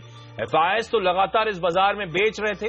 जो सपोर्ट आ रहा था वो DIIs की तरफ से आया था, यानी कि घरेलू संस्थागत निवेशकों की तरफ से, और उसमें भी साल के एंड में मुझे लग रहा है NAVs को प्रॉप अप करने की कोशिश थी, साल के रिटर्न्स को इंप्रूव करने की कोशिश थी, इसीलिए DIIs की बाइंग हुई। आज शायद वो बाइंग ठंडी पड़ती हुई आपको नजर आएगी, तो वो एक और दिक्कत की बात कि DIIs का जो सपोर्ट था वो भी ठंडा पड़ता हुआ है, फिर शायद नदारत होता हुआ नजर आए। तो ये बाजार के लिए कुछ दिक्कत की बातें, ये बाजार बाकी आपकी स्क्रीन पर, लेकिन मेरे साथ बाजार पे बातचीत और आपकी तमाम क्वेरीज को सॉल्व करने के लिए प्रकाशगाबा.com के प्रकाश गाबा जुड़ते हुए। प्रकाश सर, गुड मॉर्निंग और आपको नववर्ष की हार्दिक शुभकामनाएं। सर, साल की शुरुआत कमजोर नोट पे हो गई, एकदम से ऊपरी स्तरों से दबाव देखने को मिल रहा है। चार्ट्स की रीडिंग क्या कहती है, ये दबाव और गिरा सकता है क्या सर? गुड मॉर्निंग और आपको भी नववर्ष सर, नववर्ष की शुभकामनाएं आपको भी सर। मेरी हिंदी थोड़ी कमजोर है, इसीलिए मैंने मेरी भी ऐसे अच्छी नहीं है, मैं तो ऐसे छेड़ रहा था। हाँ सर, ऐसा है कि सब 8101 सपोर्ट है, हाँ। है तो सपोर्ट, लेकिन पिछले दिनों जो हमने वीक स्ट्रॉन्ग सपोर्ट जो बाउंस देखा है वो हाँ। 7900 देखा है। ये एक स्ट्रॉन्ग सपोर्ट जोन है। जब तक ये 7900 बरकरार है तब तक उम्मीद तो कर सकते हैं कि अप मूव ऑन है। लास्ट वीक का जो मूव था एक इनिशिएशन मूव था, इसका जो टारगेट है ऑन द अपसाइड करीब 8350 तक जा सकता है मैक्सिमम। अगर वहां तक चला गया तो ठीक है, अगर वो वहां तक नहीं जाता है तो क्या है, ये संकेत देता है कि ये वीकनेस है एक। दूसरा, उसके बाद अगर 7,900 ब्रेक हो जाता है तो कहां जाएगा? फिर तो लगातार एक वीकनेस होगा, फिर लोअर लेवल 7,600 भी देख पाएंगे, 7,200 भी देख पाएंगे। खाली इतना चलना है, हाथ जोड़कर उम्मीद करना है कि 7,900 नहीं तोड़े, बस। अच्छा, तो इस समय 8350 तक के इवेंचुअल टारगेट इस रैली के नजर आते हैं, यानी कि इस गिरावट, इस कमजोरी में हिम्मत करके थोड़ा सा अभी खरीदूं? एब्सोल्युटली 8,000 आज के लिए 8,100 मुझे लगता है एक सपोर्ट है। अगर वो ऊपर नहीं जाता और थोड़ा और गिर जाता है और सब तक 7,900 ब्रेक नहीं होता है तो हम कहेंगे ये एक साइडवेज जोन है। साइडवेज जोन में एक ऊपर भी जा सकता है, नीचे भी। जब तक ये 7,900 बरकरार है तब तक तो खरीदी करना चाहिए 8,300 के लिए। चलिए, तो खरीदारी करने के मौकों की गिरावट में 8,300, 8,350 के लक्ष्य के लिए 7,900 नीचे की तरफ बहुत इंपॉर्टेंट लेवल है। वो टूटा तो फिर डाउनसाइड रिस्क अच्छी खासी खुलने का डर है। और ये सीरीज बड़ी इंपॉर्टेंट है, ध्यान रखें जिस सीरीज में हम खड़े हुए हैं। अब शुरुआत अच्छी हुई थी, अब फिसलना शुरू हो गए। तिमाही रिजल्ट्स आने वाले, ऑटो नंबर्स दिखा रहा है कि डीमोनेटाइजेशन के इंपैक्ट होंगे, रिजल्ट्स में इंपैक्ट आएगा और कमेंट्री मैनेजमेंट की बहुत इंपॉर्टेंट होगी। डोनाल्ड ट्रंप साहब 20 तारीख को पदभार संभालेंगे, यूएस के प्रेसिडेंट बन जाएंगे। उसके बाद उनकी स्ट्रैटेजी, उनकी रणनीति, उनके अनाउंसमेंट्स इंपॉर्टेंट होंगे। और 1 फरवरी को बजट है, तो बजट, प्री बजट पूरा मूड इस सीरीज में कैप्चर होना है। तो बहुत इंपॉर्टेंट सीरीज की तरफ हम खड़े हुए हैं। लेकिन चलिए, अब आपके जो सवालों हैं, जितने क्वेरीज आई हैं, उस पर फटाफट सलाह लेते हैं कि शुरुआत करते हैं स्टॉक्स फटाफट की। ओके, अगले 6 मिनट प्रकाश सर मेरे साथ बने हुए फटाफट क्वेरी सॉल्व करने के लिए। सबसे पहली क्वेरी आई है एस्ट्रा माइक्रोवेव पे, मुंबई से गोपाल की। 100 शेयर 118 के भाव पे सर। कौन सी बात बताया? Astra microwave. Astra micro, well मुझे इसका चार्ट निकलना पड़ेगा एस्ट्रा माइक्रो का, देखें कहां पहुंचा है। स्ट्रक्चर के हिसाब से तो एक स्ट्रॉन्ग सपोर्ट जोन इर्द गिर्द 100 के आसपास है। अप मूव ऑन है, कहीं पर कॉम्प्रोमाइज नहीं हुआ। 140 के आसपास बेचिएगा, फिलहाल होल्ड एस्ट्रा माइक्रो। अगला स्टॉक होगा एसबीआई। नागपुर से जगमीत कौर का सवाल है, 1000 शेयर 230 की बाइंग। वेल मेरे ख्याल से ये इसमें मुनाफा बुक कर देना चाहिए, कम से कम 13 रुपया तो मिल रहा है। होल्ड कीजिए और करेंगे तो नुकसान होगा। 220 का भी लेवल आएगा। अगर खरीदना है तो 200 की तरफ खरीदना, अगर वहां जाता है तो। फोर्टिस हेल्थ केयर, अगला सवाल बैंगलोर से रिहान का, 1000 शेयर 187 की बाइंग। ये स्टॉक तो होल्ड करना चाहिए, बेसिक स्ट्रक्चर पॉजिटिव है। अब कंसोलिडेशन में स्ट्रॉन्ग सपोर्ट जोन 160 के आसपास है। इसका टारगेट मुझे 200 के प्लस नजर आता है, लेकिन उसे वक्त लगेगा। एक्सपेंशन कॉन्ट्रैक्शन होते रहेंगे, लेकिन होल्ड कीजिएगा। फोर्स मोटर्स, ये सवाल है अहमदाबाद से प्रकाश का। फोर्स मोटर्स के 20 शेयर 4000 की बाइंग। नथिंग टू वरी, मेरे ख्याल से बेसिक स्ट्रक्चर पॉजिटिव है। गिरावट होती है लेकिन वो बाइंग के लिए है, खरीदारी के लिए है। अपसाइड जो टारगेट है 4,500 से 4,800, वहां तक जाने की पूरी गुंजाइश है। होल्ड। आईटी दिग्गज इन्फोसिस पे सवाल है दिवाकर का ग्वालियर से, 100 शेयर 1056 की बाइंग। होल्ड करना चाहिए, लगता है लोअर लेवल्स में सपोर्ट है। 950,000 जोन्स यहाँ पर स्ट्रॉन्ग सपोर्ट जोन है। अगर ऊपर जाता है तो कहां जाएगा, कहां प्रॉफिट बुक करेंगे? 1150। होल्ड कीजिए Infosys. Century Textile, GS Patel साहब का सवाल है भोपाल से, 100 शेयर है इनके पास, 922 की बाइंग। पर 922 की बाइंग है, इनको होल्ड करना चाहिए क्योंकि इसका स्ट्रक्चर पॉजिटिव है। डिप्स हुई हैं लेकिन डिप्स के लिए एक बाइंग अपॉर्चुनिटीज है। अपसाइड टारगेट 900 और 950 जो इनकी कॉस्ट के आसपास ही है, वहां पर निकल सकते हैं। हाइडलबर्ग सीमेंट, रतलाम से अशोक जैन का इस पर सवाल, 150 शेयर 95 की बाइंग। होल्ड करना चाहिए, अब तो मुनाफे में बैठे हैं, बेचना कहां चाहिए? 135 और 140। आज तो सीमेंट क्षेत्र में भी एक अपमूव मिला है, हाइडलबर्ग होल्ड करना चाहिए। बड़ौदा से सुनील सेठ और जेट एयरवेज पे सवाल है, 860 शेयर 455 की बाइंग। यहां पर थोड़ी दिक्कत नजर आती है लेकिन लोअर लेवल्स में शायद सपोर्ट मिले, इसीलिए सबसे पहले स्टॉप लगाइए। और स्टॉप कहां होना चाहिए? स्टॉप होना चाहिए अराउंड 330 जोन्स पर। अगर ये ब्रेक हो जाता है तो नुकसान कर लीजिएगा। अगर आपको मिलता है तो 450 के आसपास, इससे ज्यादा मुझे लग नहीं रहा है, वहां पर निकल सकते हैं। एशियन पेंट्स पर मुंबई से पंकज का सवाल है, 15 शेयर 940 की बाइंग। 940 की बाइंग है, मेरे ख्याल से होल्ड करना चाहिए। अब ट्रेड कर रहा है सपोर्ट जोन्स पर, अगर यहां पर सपोर्ट होल्ड करता है तो यहां से एक बाउंस मिलेगा, फिर 1000 की तरफ जाएगा, वहां पर निकल सकते हैं। लेकिन इनको लगता है एक स्टॉप लगाना पड़ेगा, स्टॉप होना चाहिए 850 का। विविमेड लैब्स पे पद्मजा का हैदराबाद से सवाल है सर, 1000 शेयर 104 की बाइंग। 104 की बाइंग है, मेरे ख्याल से होल्ड करना चाहिए, स्ट्रक्चर पॉजिटिव है, अच्छा पिछले दिनों हमने देखा था, अब करेक्टिव मोड पे है, लगता है 84 होल्ड करेगा, अपमूव में 108 से 115 यहां तक निकल सकता है। स्नोमैन लॉजिस्टिक्स पर गया से सुधीर मिश्रा का सवाल, 200 शेयर 67 की बाइंग। जगह अच्छी है बाउंस करने के लिए, है तो वीक स्ट्रक्चर, अगर बाउंस होगा तो यहीं से होगा, इसीलिए स्टॉप लगाइए, स्टॉप होना चाहिए करीब अराउंड 47 का, होल्ड कीजिए, 65 के आसपास मौका मिलता है तो एग्जिट कीजिए, मेक और ब्रेक लेवल्स पर है स्नोमैन। केईआई इंडस्ट्रीज सूरत से नवीन कुमार जोशी का इस पर सवाल, 100 शेयर 97 की बाइंग। सर्टनली होल्ड करना चाहिए, स्ट्रक्चर पॉजिटिव है, हाँ प्रॉफिट को लॉक इन करने के लिए एक स्टॉप होना चाहिए 110 का, 140 के करीब निकल सकते हैं। रिको ऑटो दिल्ली से समीत का सवाल है इस पर, 500 शेयर 48.5 की बाइंग।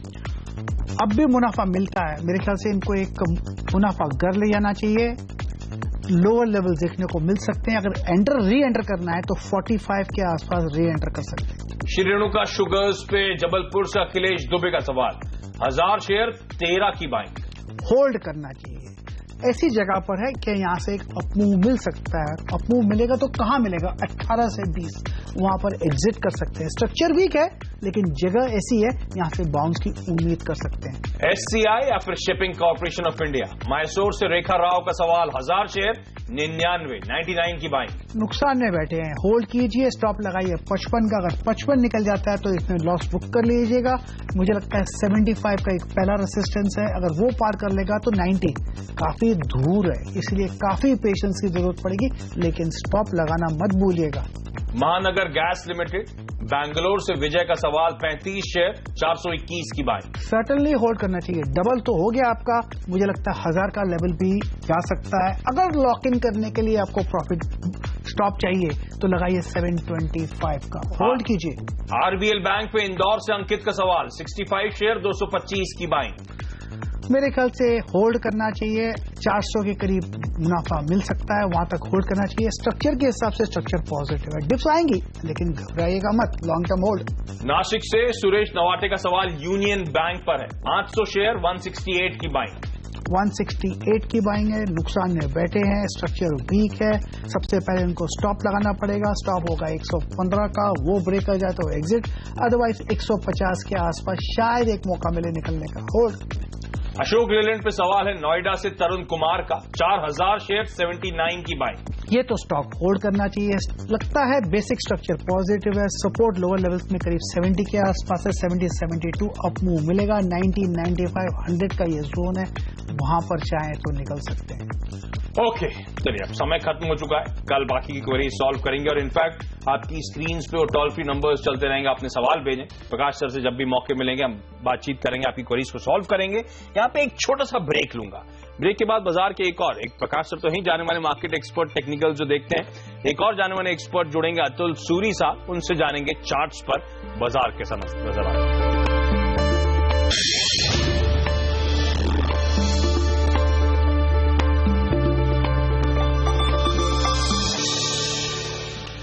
ब्रेक के बाद आपका स्वागत है और भारतीय बाजार हफ्ते और साल के पहले ट्रेडिंग सेशन में दबाव के साथ कामकाज करते हुए, आधे % का दबाव है, लेकिन बाजार के बड़े जानकार कैसे मानते हैं, क्या मानते हैं, 2017 कैसा पैन आउट हो सकता है, इस पे हम लगातार सुबह से बातचीत कर रहे हैं और अब भी बाजार के एक और दिग्गज, एक और वेटरन, राकेश झुंझुनवाला की कंपनी रारे एंटरप्राइजेस के ट्रेडर अतुल सूर्य अब मेरे साथ जुड़ते हुए। अतुल जी, स्वागत है सीएनबीसी आवाज पर आपका।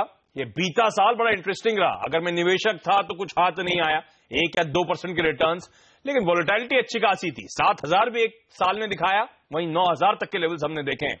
बीता साल कैसा रहा आपके लिहाज से और 2017 बाजार के लिए कैसा रह सकता है, चार्ट्स का कहते हैं सर? 2016 ऐसा रहा कि बहुत अच्छी पिक्चर चल रही थी, लेकिन डायरेक्टर ने जो एंडिंग में क्लाइमैक्स की बजाय एंटी क्लाइमैक्स कर दिया। तो अब देखिए 2016 जो शुरू हुआ जैन फेब में, तो उसके बाद हम जैन फेब बहुत खराब रहा और ये हम मार्केट 14% तक गिर गया, ये ऑलमोस्ट 6800 निफ्टी आ गया, और ये जो 8000 से थोड़ा नीचे था 7900 था स्टार्ट ऑफ द ईयर, ये 68। तो पहले 2 महीने बहुत खराब रहे और खासकर फार्मा स्टॉक्स में, और फार्मा एक ऐसी जगह थी जहां पे काफी ओवरवेट थे, तो पहले 2 महीनों में निराशा थी। और 6800 में जब बेस बना तो एक बहुत अच्छा हमारे एक रैली हुई जो ऑलमोस्ट 9,000 तक पहुंच गई और इससे मतलब 31% तक का रिटर्न आया और ये एक बहुत अच्छा स्टेडी मूव था। 7 महीने बहुत अच्छा बुल मार्केट चला और जो कहते हैं कि पिक्चर का जो मीडियम सेक्शन है, बीच का सेक्शन था, बहुत अच्छा था, प्लॉट बहुत अच्छा था, बहुत अच्छा बिल्डअप हुआ और हमें सितंबर में ऐसा लग रहा था कि भाई बहुत अच्छा साल है। 30% मार्केट बढ़ा है, कंजम्पशन स्टॉक्स चले, आपके फाइनेंशियल्स में बहुत अच्छे रिटर्न आए, स्टॉक्स डबल हो रहे थे। लेकिन जो पिछले 3 महीने हैं, अक्टूबर, नवंबर, दिसंबर, इसमें हमने देखा कि बहुत जोर से मार्केट गिरा। 9% तक इंडेक्स वहां से गिरा है और वापस हम वहां पे ही आ गए जहां पे स्टार्ट किया था, 2-3% पॉजिटिव। लेकिन ये जो पिछले 3 महीने में मार्केट तो शायद आपको इंडेक्स पे 9% गिरा हुआ लगता है, लेकिन जो स्टॉक्स गिरे हैं वो 20 से 30% तक जो गिरे हैं, क्योंकि जो स्टॉक्स जो चले थे, जो आपके कंजम्पशन स्टॉक्स हैं, NBFCs हैं, आप देखें तो 20% तक तो उनके निकल गए हैं। और जो स्टॉक चले हैं जिसके कारण पोर्टफोलियो थोड़ा सस्टेन हुआ है वो है मेटल्स और ऐसे सब स्टॉक्स, और वहां पे तो लोगों की ज्यादा होल्डिंग ही नहीं थी। तो ये पिछले 3 महीने हैं वो बहुत निराशा वाले हैं और वही बात है, हुई के पिक्चर का जो सब अच्छा चल रहा था, क्लाइमैक्स के बजाय एंडिंग बहुत खराब हो गया। तो इस हिसाब से शायद आप बोले तो 2-3% है, नेगेटिव नहीं है, ठीक है, लेकिन एक साल जहां पे एक बहुत अच्छी अपॉर्चुनिटी बन रही थी, बहुत अच्छा बेस बन रहा था, उसके बजाय एक kind of flattish to slightly positive year रहा है। अतुल जी, तो उस हिसाब से थोड़ा डिसअपॉइंटिंग रहा और इनफैक्ट आप जो कह रहे हैं आखिरी में साल के जाते थे बाजार में दबाव था, अक्टूबर, नवंबर, दिसंबर का वो पीरियड था जब अच्छा खासा प्रेशर हमने झेला इंडियन मार्केट्स में। स्टॉक्स में जैसे आपने भी कहा बहुत तगड़ा प्रेशर आया। अब क्या यहां से और सीरियस डाउनसाइड की तरफ हम मूव कर रहे हैं? और साथ साथ हम सब आपसे जानना चाहते हैं, चार्ट्स में क्या है इस साल के दौरान कहीं भी आपको स्ट्रेंथ नजर आती है क्या? वो 9,000 के ऊपर के लेवल इस साल 2017 में मैं देख पाऊंगा क्या? देखिए, अगर आपको निफ्टी देखें शॉर्ट टू मीडियम टर्म, तो मेरा ऐसा ख्याल है कि ये जो 7,900 और 8,000 का बेस है ये बहुत जरूरी है इस मार्केट के लिए, क्योंकि आप देखेंगे कि अगर आप चार्ट्स पे वहां पे भी एक हॉरिजॉन्टल लाइन बनाएं तो अगर मार्केट वहां से गिरता है तो उसके बाद उसकी गिरावट काफी ज्यादा हो सकती है। और अगर आप ऑप्शन डेटा भी देखें तो आप देखेंगे 8,000 के जो पुट्स हैं या 7,900 के जो पुट्स हैं वहां पे काफी बड़ा राइटिंग हुआ है। तो यहां पे लोगों ने सोचा है कि बहुत बड़ा बेस बनेगा, अगर ये बेस टूट गया तो काफी जोर से ये अनवाइंडिंग प्रोसेस स्टार्ट हो सकता है। और ये मैं सोचता हूं बहुत जरूरी है इस महीने के लिए खासकर, क्योंकि जनवरी में काफी सारे अभी कंपनी के रिजल्ट शुरू होंगे और ये रिजल्ट्स खासकर जो डोमेस्टिक इकोनॉमी वाले स्टॉक है बहुत जरूरी है, क्योंकि डीमोनेटाइजेशन के बाद का ये पहला हमारा क्वार्टरली नंबर होगा। Management commentary report. अच्छा अतुल जी, आप जो कह रहे हैं 7,900 का जो स्तर टूटेगा बहुत इंपॉर्टेंट होगा, उसके बाद वो प्रकाश गावा सर मेरे साथ स्टूडियो में बैठे हैं, यही बात वो भी कह रहे थे, 7,900 का स्तर टूटा तो दिक्कतें हो सकती हैं। जब आप भी कह रहे हैं ये बहुत अहम सपोर्ट है, मान लो अगर ये टूटता है तो कितना डाउनसाइड रिस्क होगा, फिर नेक्स्ट सपोर्ट क्या होगा मार्केट्स के लिए सर? वो एक मेरे लिए पर्सनली एक बहुत ही एक जो बोलते हैं ना फिंगर्स क्रॉस्ड रेखा है, तो मैं उसे काफी क्लोजली देख रहा हूं। तो मुझे लगता है कि मार्केट पार्टिसिपेंट्स भी इसको काफी जोर से प्रोटेक्ट करेंगे जब तक कोई बहुत ही नेगेटिव न्यूज नहीं आता है, कुछ ज्यादा निराशाजनक कोई खबर नहीं आती है, ये लेवल टूटना थोड़ा मुश्किल है। चलिए, तो 7,900 बहुत इंपॉर्टेंट स्तर है और 2 एक्सपर्ट बाजार के जाने माने जानकार ये कह रहे हैं ये स्तर टूटे तो डाउनसाइड रिस्क काफी बड़ा खुलता हुआ शायद नजर आएगा। अच्छा, Q4 में सर भारी गिरावट के बाद कई सेक्टर्स और शेयर्स में तो मेरे ख्याल से 20 से 30% तक गिरावट देखने को मिली है। ऐसे में आप लोग कहां बाइंग कर रहे हैं, क्या खरीदारी कर रहे हैं, क्या खरीदारी करने की सलाह दे रहे हैं क्या? देखिए, बाई सिग्नल तो बहुत कम स्टॉक्स पे है और वो हर समय रहेगा जैसा भी मार्केट है, लेकिन जरूरत है कि अगर हम लार्जर ट्रेंड के साथ रहें और सेक्टोरियली सही सेक्टर में रहें तो 1-2 स्टॉक कहीं कहीं आपको दिख जाएंगे, बट जरूरी नहीं कि उनमें ज्यादा पैसा बनेगा। जब तक मार्केट नहीं चलता, जब तक एक सेक्टर थीम नहीं चलती, मोटा पैसा नहीं लगाया जा सकता और मोटा पैसा बनता भी नहीं। तो मेरे हिसाब से कि ये जो फॉल है पिछले 3 महीने में, इसमें एक सेक्टर जो सबसे ज्यादा पिटा हुआ है और बीटन डाउन है वो है कंजम्पशन स्टॉक्स। और मुझे लगता है कि इनमें एक अपॉर्चुनिटी आ सकती है। बहुत से स्टॉक्स थे कि बहुत बढ़ गए थे, आज यही स्टॉक 20-30% कम हो गए हैं। ठीक है, शॉर्ट टर्म डीमोनेटाइजेशन के लिए इनमें तकलीफ आएगी, बट जैसे जैसे नंबर्स आएंगे तो हमें एक एक कंपनी देखनी पड़ेगी या उनमें एक जो गाइडेंस टाइप आएगी या फॉरवर्ड लुकिंग जो स्टेटमेंट्स आएंगे, उस बेसिस पे हमें समझना चाहिए कि कौन से कंजम्पशन स्टॉक्स में सिर्फ प्राइस डैमेज हुआ है, शायद बिजनेस इतना डैमेज नहीं हुआ है। तो मुझे लगता है कि यहाँ पे अपॉर्चुनिटीज आएंगी। तो हमें एक्चुअली देखना, क्योंकि हर कंजम्पशन स्टॉक जो है एक सा नहीं होता, सब में जो डिमांड इनइलास्टिसिटी होती है वो अलग अलग होती है। ठीक है, कंजम्पशन स्टॉक आपके रडार पर रहनी चाहिए। मैनेजमेंट की कमेंट्री जो रिजल्ट्स आएंगे बहुत इंपॉर्टेंट होगी। एशियन पेंट्स स्टॉक आपकी स्क्रीन पे आना चाहिए। वो तगड़ा प्रेशर इस दिग्गज स्टॉक ने भी झेला है, पर वो रिकवरी अभी तक लौटी नहीं है। उस स्टॉक्स आपकी स्क्रीन पे आते हुए देखिए। तो आप इन स्टॉक्स पे फोकस रखें और मैनेजमेंट की कमेंट्री पे फोकस रखें। अच्छा, आज तो खैर सूरी साहब बैंक्स फोकस में एसबीआई ने एक बड़ा तगड़ा सरप्राइज दिया, 90 बेसिस पॉइंट एमसीएलआर घटा डाला। तमाम सरकारी बैंक्स ने भी फिर ऑब्वियस है, क्योंकि अगर लीडर करता है ऐसा तो सबको फॉलो करना ही पड़ता है। पर बैंक निफ्टी इसीलिए आज 1.5% से ज्यादा कमजोर है। शायद बिजनेस सेंस नहीं बनता था, फोर्सफुली भी कुछ हद तक ये कदम उठाया होगा, बाजार शायद ऐसा मान रहा है। नियर टर्म मार्जिन पे प्रेशर रहेगा। पर मैं चार्ट पे आपसे जानना चाहता हूं बैंक निफ्टी क्या लगता है सर, क्योंकि अगर निफ्टी को अगर यहां से कुछ रिमार्केबल रिकवरी दिखानी है तो बैंक निफ्टी का ही सपोर्ट होने वाला है, पर वो तो खैर रिकवरी नजर नहीं आ रही। तो बैंक निफ्टी में क्या रणनीति होगी, चार्ट्स क्या कहते हैं इसके लिए सर? सही बात है कि बैंक निफ्टी एक बहुत इंपॉर्टेंट एक जो हमारा एक लीड इंडिकेटर है मार्केट का, और क्योंकि जो बैंकिंग का वेटेज है हमारे निफ्टी में वो बहुत ज्यादा है, और उस बैंक के कारण एक काफी डायरेक्शनल एक सस्टेन्ड रैली जो है बैंकिंग के बगैर नहीं आ रही। फिलहाल जो है बैंकिंग स्टॉक्स में इतनी उछाल नहीं आ रहा, या एक बैंक निफ्टी में इतना कोई ज्यादा अच्छा परफॉर्मेंस नहीं है, वो भी हमें दिख रहा है। तो मेरे हिसाब से कि लेवल्स छोड़ के अगर बैंक निफ्टी न्यू लोज बनाना शुरू कर दे तो धीरे धीरे आपको एक जो निफ्टी के ऊपर प्रेशर आएगा वो भी उसे शायद घसीट लेगा। और उसी तरह अगर आपका बैंक निफ्टी जो है थोड़ा बॉयंसी दिखाए या कुछ करे तो आपको लगेगा कि एक लीड इंडिकेटर के हिसाब से मैं बैंक निफ्टी को देखता हूं। तो ये एक जरूरी काइंड ऑफ अप्रोच है इस मार्केट के लिए।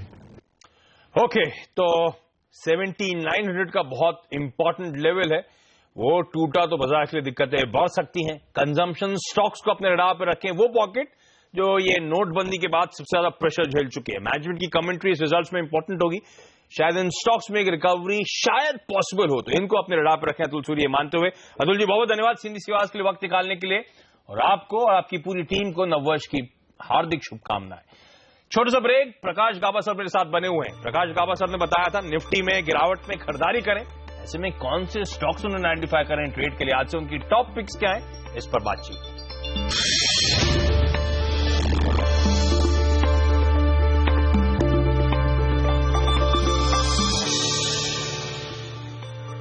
ब्रेक के बाद आपका स्वागत और वक्त है प्रकाश सर से उनके ट्रेडिंग आइडियाज जानने का, स्टॉक स्पेसिफिक आइडियाज। प्रकाश सर बताएं।